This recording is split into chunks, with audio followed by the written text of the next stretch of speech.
Chinky, ano ba ang sikreto talaga ng pagyaman? Kung gusto mong malaman, nabalita mo na ba yung financial laws that can make you rich? Kung ano yan, let's discuss this. Videos that will make you wealthy and debt-free.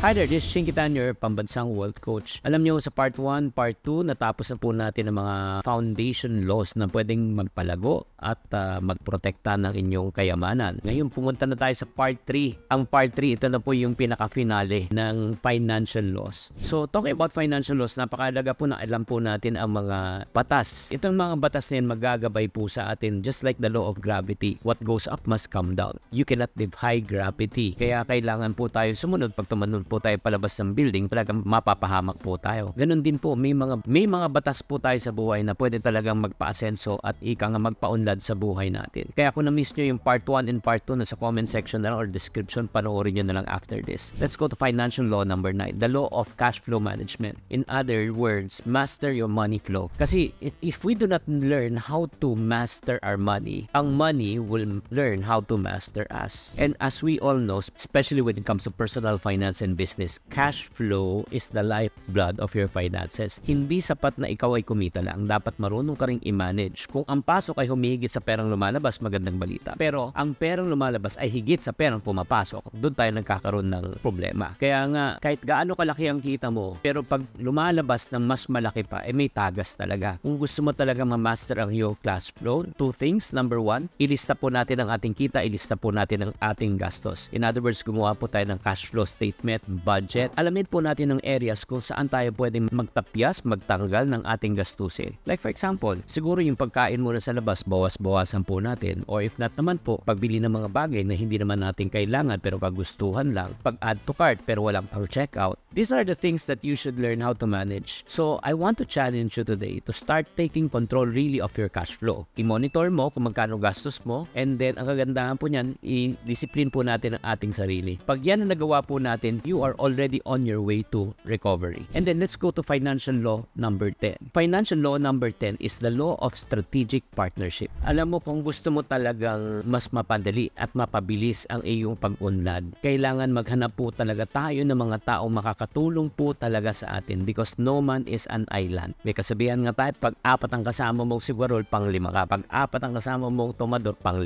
ka. Pag 4 ang kasama mong successful people, pang 5 ka. Kung 4 ang kasama mong negosyante ka. Kaya nga napakahalaga po, kung gusto mo maghanap po tayo ng mga partnerships na pwede talagang tumulong po sa atin. Maybe some of you are asking, Chinky, saan ako makakita ng mga ganong partnerships? Naku, ang dami po yan. Let's look for like-minded people na pare-pareho tayo mag-isip. Pwedeng organization, pwedeng Facebook group, pwedeng church, pwedeng business group. Pwede ka mag-partner sa isang entrepreneur na talagang napakagaling po, na talagang sinusundan nyo. If you can learn from them, that will be good. Look for ways on how you can connect with them. Ang pinaka-best yan talaga, alam nyo, reach out to build relationship. Like for example, marami pong nagre-reach out din po sa akin. Pero yun nga, unfortunately, because of my time is limited, hindi lahat na pagbibigyan ko. Pero para sa mga taong interesado to be connected with me, I would be glad to coach people, but on a limited basis lang po. So if you are interested to have a private session, a coaching session with me, type na lang po coaching sa may comment section at padadalan po kayo ng form kung talaga kayo po ay qualified for the session. Let's go to financial law number 11. It's called the law of philanthropy. Give back and create impact. Kasi kapag umabot ka na talaga sa level na kumikita ka na talaga ng sobra-sobra, hindi na pera ang hangad mo ay makapagtulong at makatulong na sa ibang tao. The reason why, again, God wants to bless you and me so that we can become a blessing to others. Do you agree? So kung ikaw ay nasa stage ka na ganito, I want you to create a giving plan. Ano yung percentage na pwede mong ibigay to support a cause that you really want? Like for example, alam mo ba si Mr. Colgate, ang may-ari po ng Colgate, ang pangarap po niya na darating ang panahon, nag-umpisa siya sa pagbibigay ng 10%.